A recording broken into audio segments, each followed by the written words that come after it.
Et salut à tous. On se retrouve pour une nouvelle vidéo sur le modding Forge. Alors, aujourd'hui ce qu'on va faire, c'est qu'on va créer une calculatrice. Donc pour illustrer une interface visuelle, donc un GUI. Sur cette interface visuelle, on va pas mettre des slots items, où on peut prendre des stacks d'items et les interchanger, un peu comme dans le four, enfin tout ce qui est comme ça, voilà. On va faire juste une interface et on va faire une calculatrice. Voilà. Donc pour commencer, ce qu'on va faire, c'est que j'ai créé un nouvel item au préalable, donc tout est créé derrière. Et ce qu'on va faire, c'est qu'on va faire, on va rajouter un événement dedans. Donc on va faire on item right click, voilà. Donc là on laisse comme ça. Et là on va aller dans player in, enfin on va appeler la variable player in et on va aller faire open. Je vais y arriver. Open GUI, voilà. Donc object mode. Donc là ce que vous faites, vous mettez core en mode, enfin mode core, voilà. Point mode ID. Là, ça va être l'idée de notre interface. Donc, en fait, on peut leur mettre toutes des idées. Donc là, nous, on va commencer à 0, parce que c'est notre première interface. Et ces trois-là, enfin, ces quatre variables-là, ces quatre paramètres, on va les mettre à nul. Donc, celui-là, on va le mettre à nul. X, on va le mettre à 0, 0 et 0. Voilà. On n'en a pas besoin. Donc, voilà. On fait return super on item right click. Voilà. Donc, ça, c'est pour que les événements se fassent normalement, en mode normal, en gros. Maintenant, on va aller dans notre command proxy. Et dans command proxy, on va aller ici. Et on va aller dans network registry. Network registry. Il est là. Et vous allez dans instance. Et vous faites register GUI handler, voilà.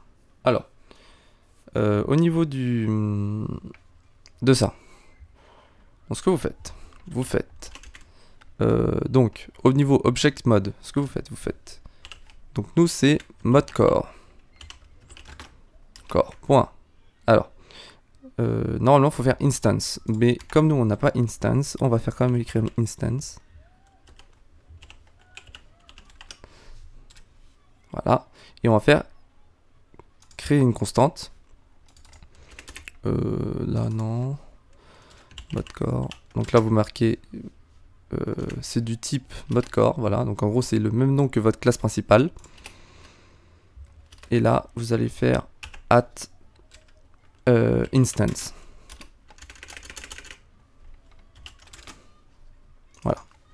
Je vais y arriver. Et là vous mettez pas nul. Vous laissez comme ça. Voilà, bien comme ça, vous y touchez pas, une fois que vous avez fait ça, c'est bon. Donc voilà. Et le GUI handler, c'est new GUI handler. Et nous, comme c'est GUI handler tuto. Voilà. Parce qu'en fait, il y a un GUI handler par défaut.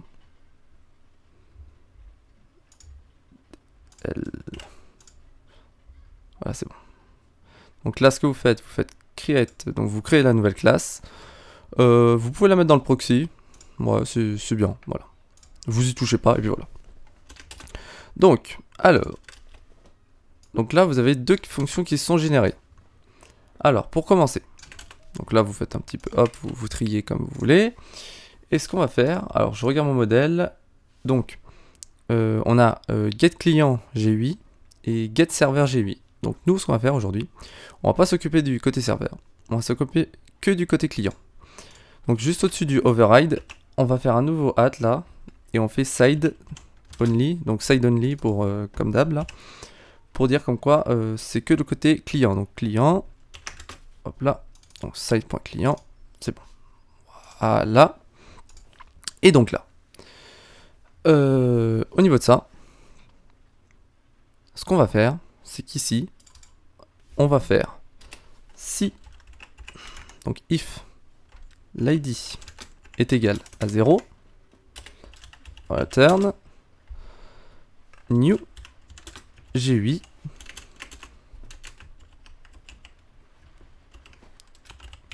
calculator.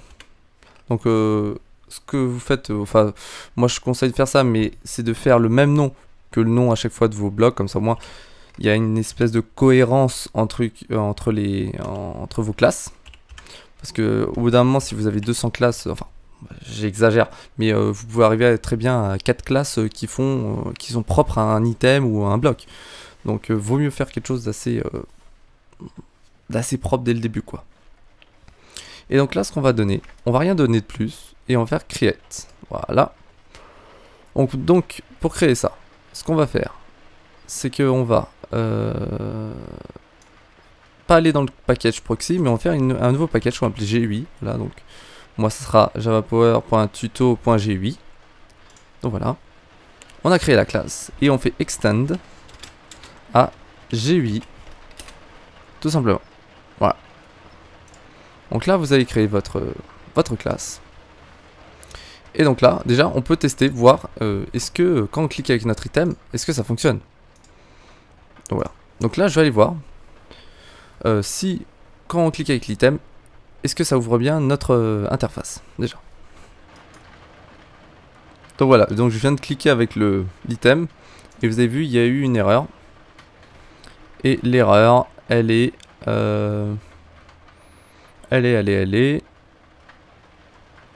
où? Donc là c'est cannot be cast. Voilà. Donc ah oui, d'accord, ok. Donc en fait c'est pas GUI, il faut mettre GUI screen minimum en fait. Donc GUI screen, voilà. Donc ça sera un peu mieux. Ah ouais, il va y arriver ça. Attendez, je regarde un truc. Oui, c'est bon, ok. Voilà. Donc là on va relancer et on va regarder est-ce que ça fonctionne. Donc là, on est dans notre monde. On va faire clic droit. Ok. Donc là, on a bien notre interface. Si vous regardez, hein, en fait, pour vous montrer, c'est que là, quand on ouvre une table de craft, vous voyez, le monde bouge derrière nous. Il reste mobile en fait. Et en fait, quand on ouvre ça, attendez, voilà. Vous voyez, le monde se met en pause en fait. Donc, pour régler ce problème, donc je viens de trouver c'est quoi. Alors, pour éviter que notre jeu se met en pause, il faut faire doors GUI pause game, voilà. Et en fait, par défaut, il est sur true. Et donc, nous, on va mettre false. Donc, si vous voulez que ça mette le jeu en pause, vous mettez ce paramètre à true. Et du coup, votre jeu sera en pause. Et donc voilà. Là on voit derrière le jeu, il tourne. Donc là je suis dans une interface visuelle. Là je peux me balader avec mon curseur. Je ne suis plus dans le jeu.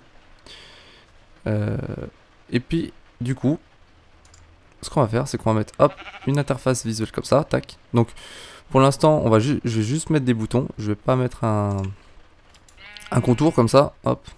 Je vais pas mettre une texture de ça. Je vais juste mettre les boutons. Et le texte qui va s'afficher en haut. Voilà. Bon, pour faire ça, ce qui est bien, c'est qu'à partir de maintenant, on va créer d'abord tous nos boutons et on va voir ce que ça donne. Donc voilà. Donc là, ce qu'on va faire, c'est qu'on va faire on va créer notre constructeur. Donc, comme d'hab, donc GUI calculator, moi dans mon cas. Voilà. Et on va appeler une fonction qui s'appelle init GUI. Voilà. Alors, est-ce que... Ok, il n'y a rien dedans par défaut. Donc, vous pouvez l'enlever. Voilà. Et là-dedans, vous mettez... Il y a un truc qui s'appelle button list. Voilà. Point. Alors, faites clear par défaut.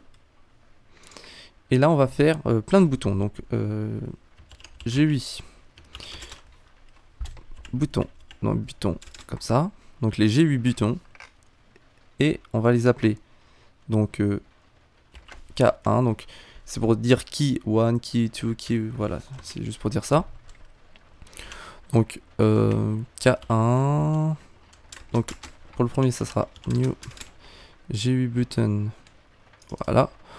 Donc l'idée du bouton ça va être 0 par défaut, enfin le premier. Sa position, on va essayer, bon, on va pas, comment je peux faire ça, voilà, on va mettre des positions pas très cohérentes dès le début, on va mettre 0, non on va mettre 100... on va mettre 0. Comme ça, je vais vous montrer où ça apparaît par défaut.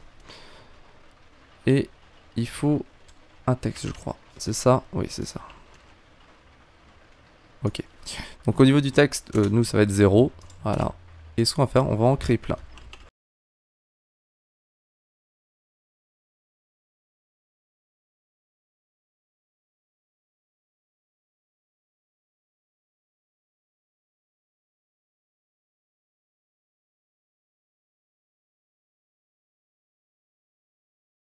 Donc voilà. Donc là, j'ai énuméré tous mes boutons.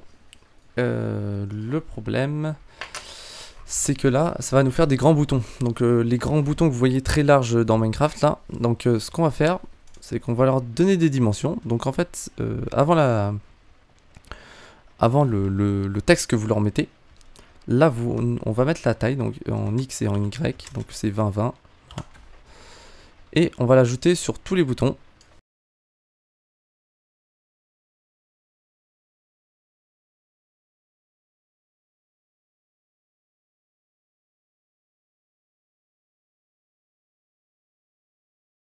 Voilà.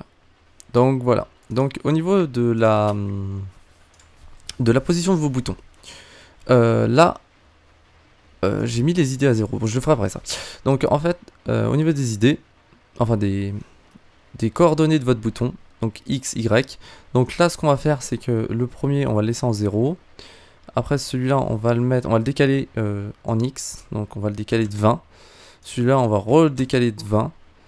Là, on va le décaler de 20. Ici, là, on va faire 20, 20, 40, 20. Ici, on va faire 0, 40, 20, 40, 40, 40. Là, on va mettre 0, 60. Ouais, on va faire ça. Et ce qu'on va faire, c'est que les boutons, donc X, Y, donc là en fait on est comme ça. Et ce qu'on va faire, c'est que les boutons qui sont là, les un peu spéciaux, on va dire, on va les décaler. Donc on sait qu'on va de jusqu'à 40, donc on va les 60, on va faire 70. Donc là on va les poser en 70, on va les décaler de 10 pixels, comme ça. Et ceux-là, on va les mettre en colonne. Donc on va laisser en 0, lui en 20, lui on va le mettre en 40, et lui on le met en 60 et 80. Voilà. 80 j'ai dit. Voilà. Donc maintenant on va leur mettre des... Donc on va tous leur mettre des... Donc des idées. Et on va regarder déjà ce que ça donne. Donc on va les enregistrer aussi. Parce que là pour l'instant nos boutons on les a mais ils sont pas enregistrés. Donc il faut après les enregistrer. Voilà, donc là, hop, 11. Donc ça c'est... Merde, je me suis en mode édition. Voilà, c'est bon. Donc 13. Bon, je vais les faire tous.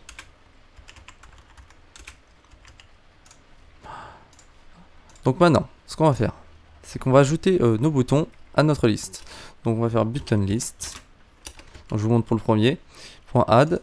J'ai eu button et donc nous c'est K0 et après en fait on va tous les additionner comme ça, enfin on va tous les ajouter.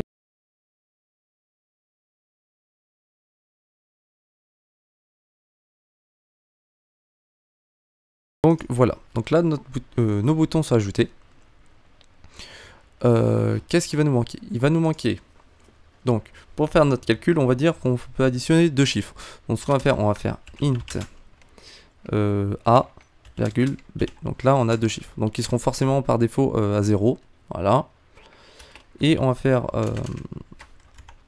un autre qui va être le type de... Est-ce qu'on veut faire une addition ou une soustraction? Donc voilà, OP, pour l'opérateur, voilà. Donc voilà, un opérateur, A, B, ok. Ça me paraît bien.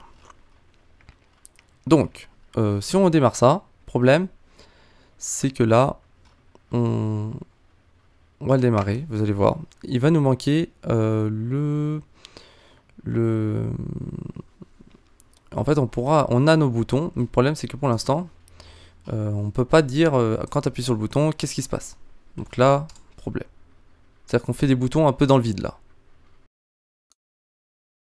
Donc quand on ouvre notre calculatrice, voilà. Donc on a un bouton 1, 2, 3, 4, 5, 6, 7, 8, 9. Voilà. Hop, avec tous les opérateurs comme ça. Donc là, tout est bon. Donc là, le problème, c'est que ouais, c'est dans le centre. En fait, si vous voulez le centrer, je vais vous montrer pour après un bouton. Comment centrer un bouton. Mais c'est plus compliqué de centrer un bouton. Voilà. Donc, maintenant, on va faire tout ce qui est un peu logique derrière. Donc, ce qu'on va faire, c'est qu'on va appeler la fonction action performant. Voilà. Donc, dans cette fonction, on va pouvoir lire l'idée du bouton, ou on peut lire directement sa valeur. Donc, nous, on va faire par rapport aux idées des boutons. Donc, on sait que ce qu'on va faire, c'est qu'on va transformer déjà notre chiffre en un... comment on va faire? On va faire un chiffre. Problème, c'est que là, on va rajouter un autre bouton, en plus de l'égal, qui va être le CDEF, voilà, qui va être un bouton pour clear. Donc on va faire button.id est égal à 0. Voilà.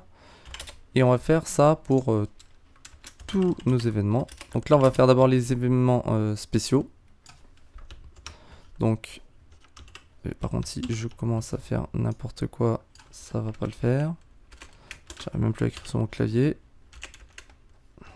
Voilà, c'est bon. Donc, premier événement, on va faire les événements type spéciaux. Donc, on va faire KF là. Donc, KF, nous, c'est l'idée numéro 16. Donc, 16. On sait que ça clear. Donc, en gros, ça nettoie tout. Donc, en fait, pour clear, on va dire que l'opérateur est égal à 0. L'opérateur est égal à 0. A est égal à 0. Et B est égal à 0. Voilà. Et là, on va mettre une autre variable, R, pour le résultat.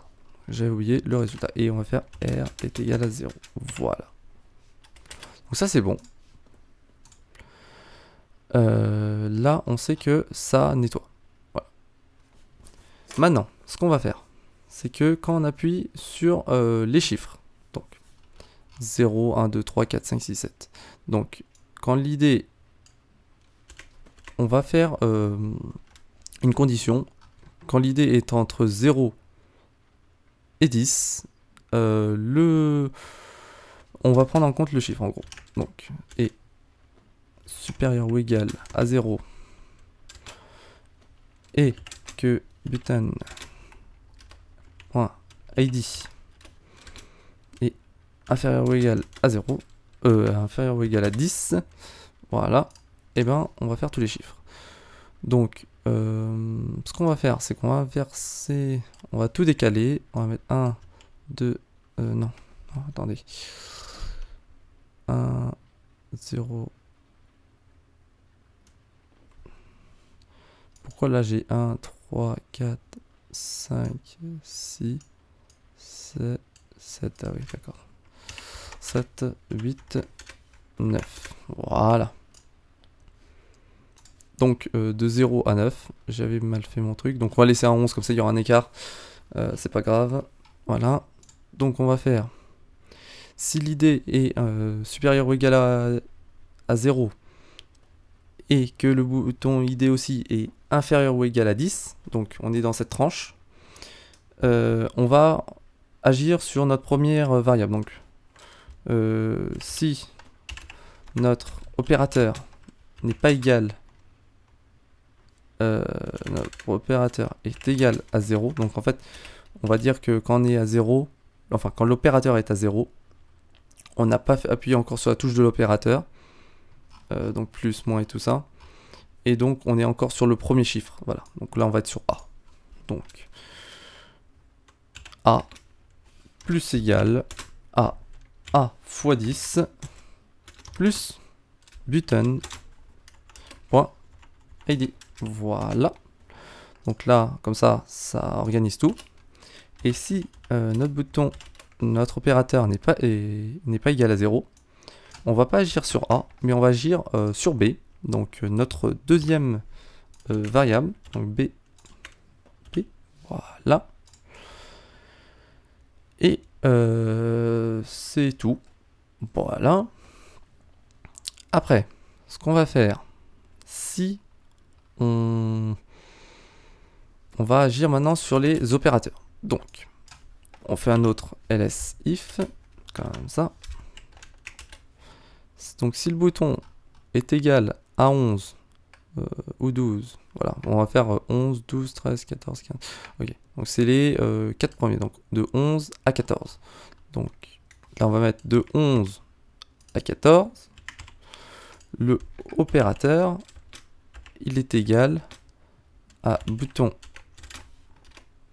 point ID moins 10, parce qu'en fait si on appuie sur le 11 au bouton ID moins 10, donc ça va faire 11 moins 10, donc 1, donc voilà, parce que nous on veut quand il sera supérieur à 0, voilà, qu'il agit, donc voilà, donc là au niveau de ça va être bon, et ce qu'on va faire, je réfléchis parce que c'est un peu... Donc maintenant on va agir sur le bouton numéro 15, voilà, donc le bouton qui est là, donc ls if bouton point ID est égal à 15, donc c'est le bouton égal, le résultat est égal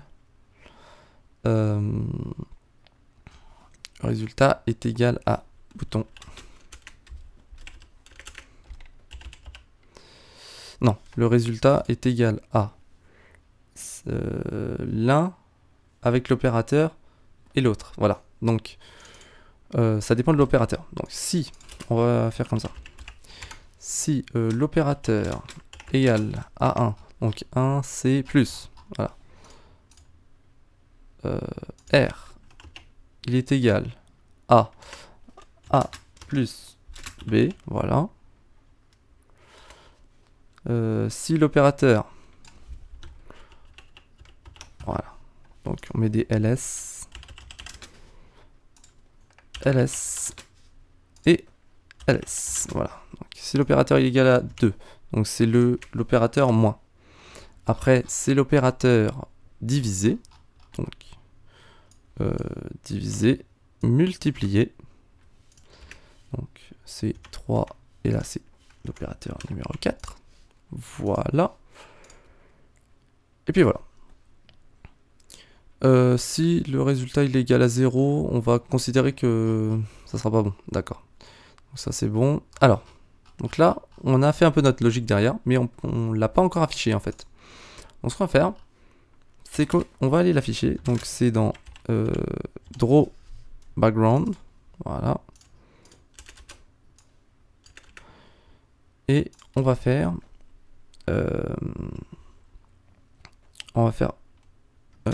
draw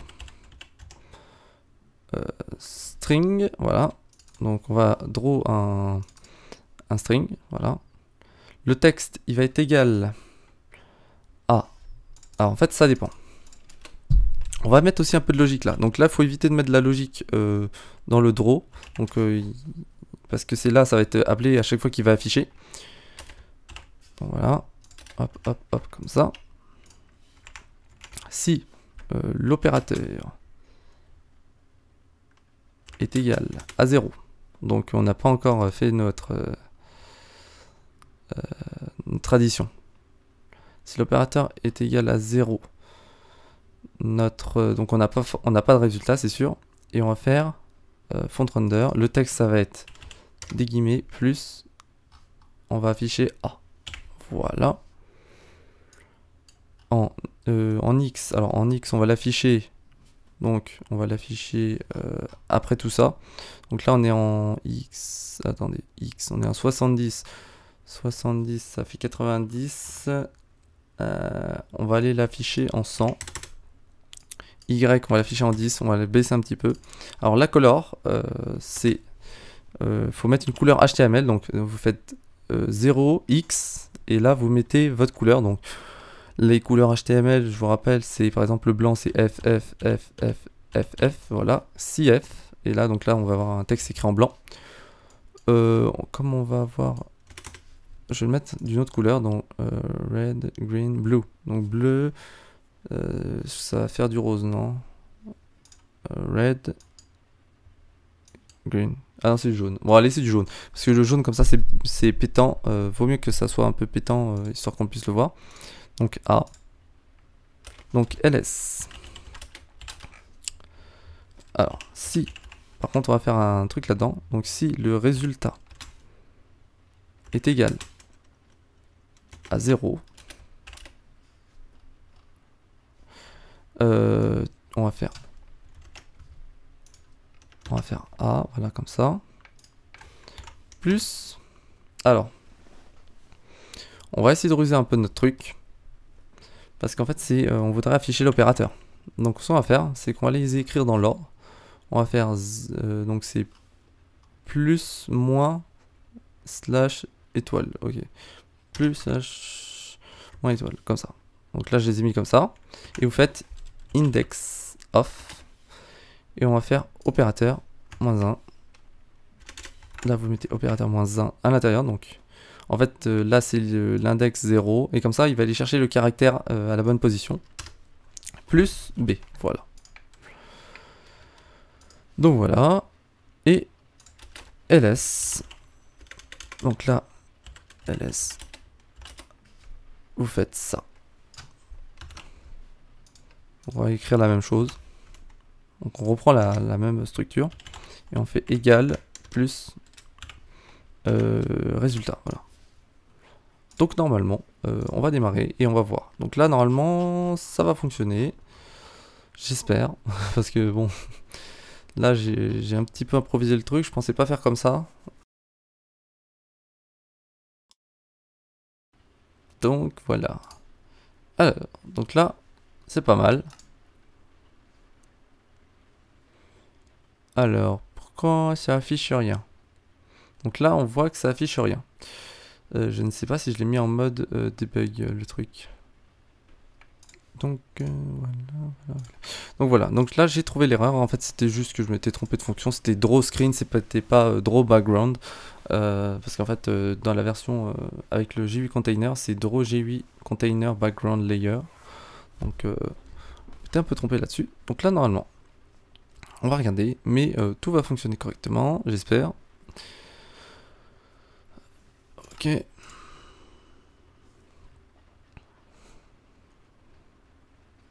Ah, donc voilà. Donc là, on a bien notre chiffre. Donc, 1. Ok. Ah ouais. Plus. D'accord. Donc là, on a un petit problème d'ID qui est un peu supérieur à ce qu'on voulait. En fait. Ah ouais. Donc là, on peut clear. On a bien le 0, 1, 0. Alors. Donc là, quand vous voulez faire ça, ce que vous faites, c'est que vous faites du debug. Donc là, attendez, je vais la mettre là. Vous allez comme ça, vous pouvez le voir. Alors, je vais mettre juste en mode droite. Voilà, comme ça. Donc là, vous voyez. Donc là, en fait, au niveau du code. Donc là, en fait, on peut voir c'est quoi le problème. Donc c'est ça, button ID. C'est button ID -1, peut-être.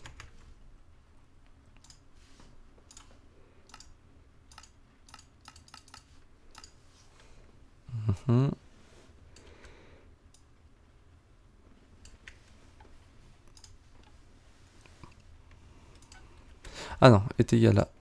Est égal à A. C'est pas plus égal. Je me suis trompé. Ok, donc là c'est bon, ça fonctionne. Donc là, hop, je remets en mode normal. Hop, moniteur de droite. Donc là, ce que vous avez, je remets comme ça parce que ça fait, sinon ça peut être les yeux moi. Donc là, donc je clear, donc 10 moins 14. Bon, il y a un petit souci, je ne sais pas pourquoi. Ah si, et si. Parce que je suis sûr que quand on fait ça, et oui, il y a le -1. En fait, il ne va pas chercher le caractère. En fait, là, c'est pas index of, c'est char at. Et là, donc, hop, CTRL C, CTRL V, voilà. Et donc là, on a bien le 0 plus 0. Donc, on a bien le 10 moins 4, 6. Donc voilà. Donc là, on a bien le truc qui fonctionne. Donc ce qu'on peut faire, on peut changer aussi d'opérateur en plein milieu. Donc voilà. Donc là, au niveau de ça, c'est tout pour cette vidéo. Ce que je vais vous montrer vite fait, c'est comment ce texte l'afficher en plein milieu. Donc pour afficher un texte en plein centre, il y a un moyen. Donc je vais le mettre, hop, comme ça. Donc pour afficher un texte en plein centre, ce que vous faites, c'est que dans le là-dedans, au lieu de le positionner à une adresse fixe, vous faites par exemple plus width, donc la largeur divisé par 2. Donc là, quand vous faites la largeur divisée par 2, vous allez retomber en plein centre. Donc voilà. Quand on est sur le rang, quand il n'y a plus de, voilà, il n'y a pas de résultat. Donc si j'ouvre comme ça et que je marque un texte et que je fais moins quelque chose, voilà. Donc là, vous voyez, par rapport à la, vous voyez que l'écart ici n'est plus le même. Après, si vous voulez l'avoir au centre, vous faites width divisé par 2 et là vous faites height divisé par 2. Voilà. Et là, normalement, ça va être affiché en plein centre. Voilà. Donc là, c'est affiché au plein centre par rapport à la croix. Et après, ce que vous pouvez faire, vous pouvez le faire du coup pour vos boutons. Donc pour les boutons, il faut le faire dans une fonction qui s'appelle update. Donc je vais vous montrer comment faire. Je vais vous montrer ce que ça donne. Juste comme ça déjà. Donc pour mettre un bouton au centre, donc vous le mettez dans la fonction qui s'appelle update. Mais sinon vous faites le nom de votre bouton, .x par exemple, est égal à width. Donc comme ça, divisé par 2. Et puis normalement, voilà, ça va vous centrer votre bouton. Donc c'est pas ouf de le faire dans la fonction. Donc si vous voulez faire donc la fonction, vous le mettez pas dans la fonction draw, parce que sinon ça va se surcharger, parce que ça c'est ce qui fait lors de l'affichage. Donc vous allez agir sur le nombre de FPS. Donc là, moi je vous conseille pas de le faire là. Vous le faites dans la fonction qui s'appelle updateScreen. Et vous mettez votre fonction là-dedans, donc k0.x, et là hop, vous changez votre taille et tout ça. Donc voilà. Donc c'est tout pour cette vidéo, et on se retrouve dans la prochaine vidéo. Allez, ciao!